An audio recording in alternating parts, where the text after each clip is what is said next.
Today, I'd like to share with you an option for plots that you may not know about. I have here a plot I've already created that has 10 subjects and 2 different dose levels. So I've got subjects 1 through 10 and dose levels of 16 and 32.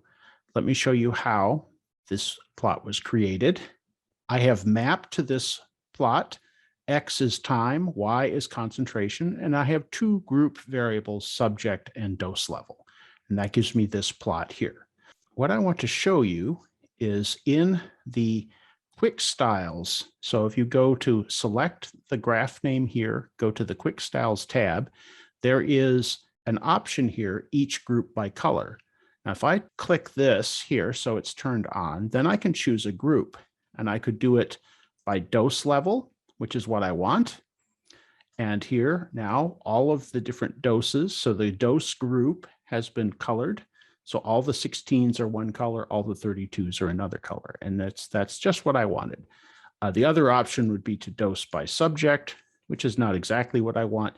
Now the 16 and the 32 for subject 1 are both colored the same. But I like the other one was the effect I was going for, like that.